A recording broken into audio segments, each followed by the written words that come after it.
भाई जगह जुगह बनवा लो भाई, तैयारी करो भाई, सीएसके छठी ट्रॉफी उठाने के लिए आगे बढ़ रही है भाई लोगों। दिल्ली की टीम जो मनुष्यत ऐसी करती है, ऐसी सोच है इनकी, सोच से हारे हुए लोग हैं ये, इन पे बाद में बात करेंगे। लेकिन भाई लोगों चेन्नई छठी ट्रॉफी उठा के ही हटेगी।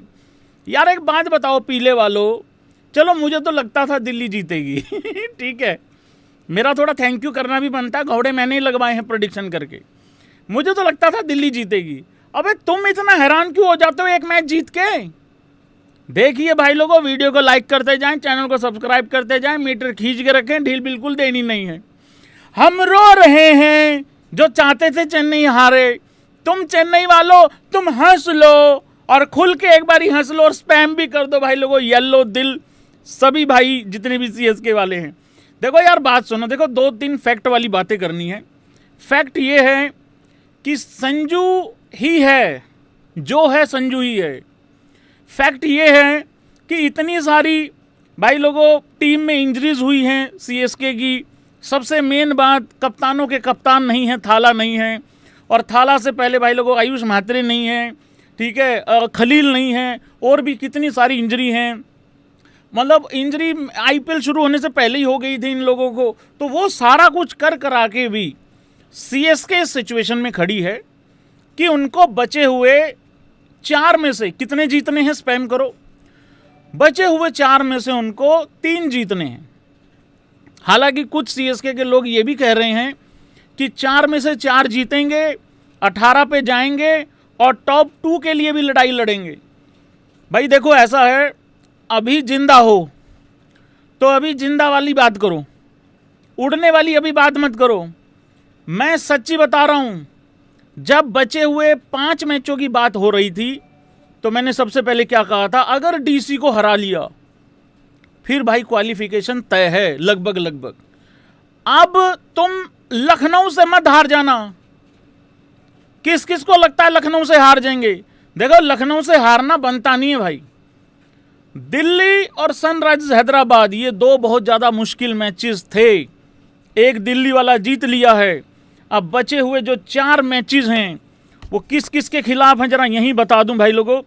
सीएसके के देखे ही नहीं मैंने किस किस के खिलाफ हैं। चलो कोई नहीं, 2 लखनऊ के साथ हैं, एक शायद एसआरएच के साथ है, एक में भी जीटी के साथ होगा, में भी जीटी के साथ होगा, लेकिन 2 लखनऊ वाले जरूर जीतो, अगले 2 उन्हीं के साथ हैं शायद। सबसे पहले भाई लोगों यहां बात होनी चाहिए संजू सैमसन की। World cup winner for a reason है ये बंदा। क्या खूबसूरत पारी खेली है यार भैया। एग्जैक्टली वैसा ही खेला जैसा वेस्ट इंडीज के खिलाफ खेला, एग्जैक्टली वैसा ही खेला जैसा सेमीफाइनल में खेला, एग्जैक्टली वैसा ही खेला जैसा कि फाइनल में खेला। ये मैच भी कोई सेमीफाइनल से कम नहीं था सीएसके के लिए, क्योंकि फिर बचे हुए 4 में से 4 जीतने पड़ते, जिस सिचुएशन में दिल्ली आ चुकी है। खैर उनकी तो बाद ही बात में करूंगा। 87 रन की पारी खेली भाई, 87। सब लोगों को पता है 89, 89, 97 क्या है। अब आईपीएल की अगर बात होगी उसमें 87 भी जोड़ लो। सिर्फ 52 बॉलें खेली हैं, स्ट्राइक रेट है 167 का, और ये यहाँ 167 का स्ट्राइक रेट है।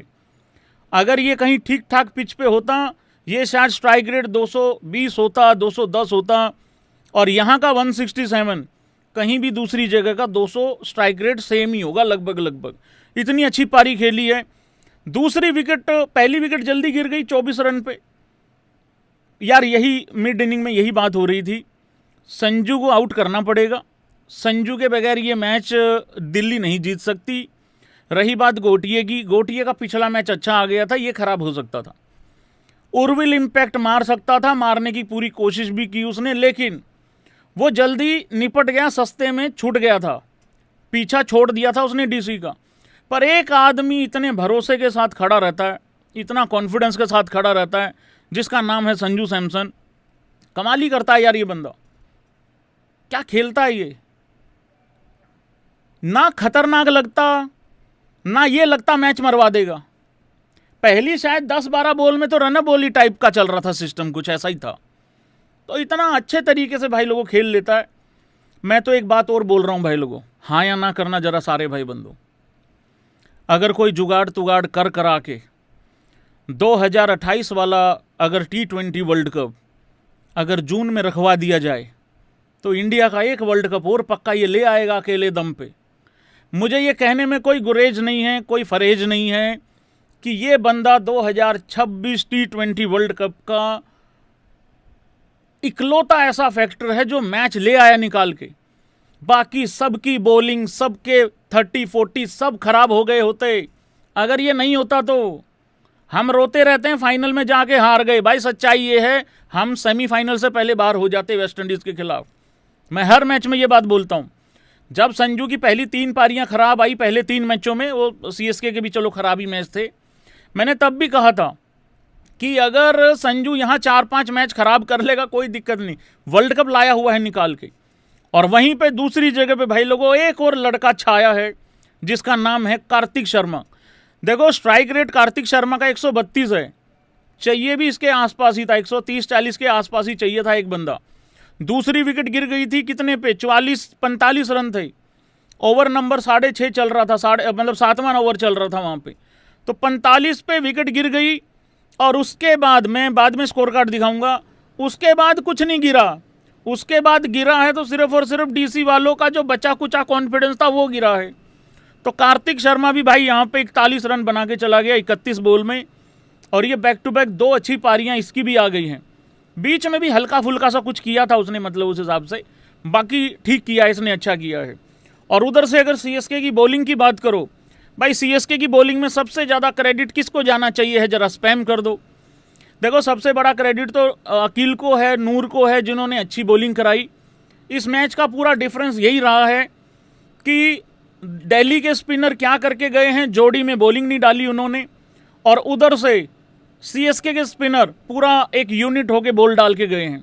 अक्षर ने भी कहा मैंने अपने पार्टनर को मिस किया, कुलदीप को। कुछ लोगों को लगेगा इंटरव्यू सुन के कि शायद कुलदीप अवेलेबल ही नहीं था अवेलेबल। ये देखो क्या हुआ है, इस पे बाद में आऊँगा मैं। अकील हुसैन ने बड़ा अच्छा बॉल डाला, और उधर से spinner, CSK spinner basically on top रहे हैं। कुल मिला के बात ये है, फास्ट बॉलर ने ठीक ठाक ही ओके टाइप का किया है। वो सरदार जी ने भी अच्छा काम किया है, गुरजपनीत ने, उसने भी बढ़िया काम किया है। कौन कौन मानता है ये मैच यहाँ खत्म हो गया था? संजू वर्सेस कुलदीप यादव। सिचुएशन बताता हूं भाई, थोड़ी सी याद कराने की कोशिश करता हूं दोबारा से एक बारी। ओवर नंबर 12वां था, सिचुएशन ओके चल रही थी। दिल्ली की भी ये था कि चलो अभी है, कुछ उम्मीदें बची हुई हैं, ठीक है। सीएसके का भी ये था कि हमने सिर्फ 2 ही विकेटें खोई हैं, ये चल रहा था। कुलदीप वर्सेस संजू हुआ, और हुआ तो क्या हुआ, 11.2 छक्का, 11.3 छक्का, 11.4 चौका। अक्षर पटेल गया कुलदीप यादव के पास। भैया अगर एक आध ओवर छोड़ देते, बाद वालों के लिए कुछ रन छोड़ देते तो अच्छा हो जाता टाइप। कुलदीप वैसे ही हंस रहा था जैसे ही बुमराह हंस रहा है आजकल। अब यहां जब 6-6-4 लगा, रह गया 50 में 61, और जो थोड़ा सा भी अगर कोई वहम में था वो पूरा कर दिया फिर 15वें ओवर में। अब ये 15वां ओवर किसका था? ये था नटराजन का।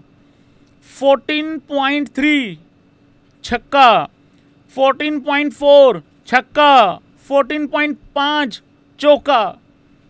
ये 6 बॉलें ऐसी थी जिसमें पूरी दिल्ली हार गई। 3 वो कुलदीप वाली, 3 ये नट्टू वाली। तो यहीं पे काम भाई लोगों एंड हो गया।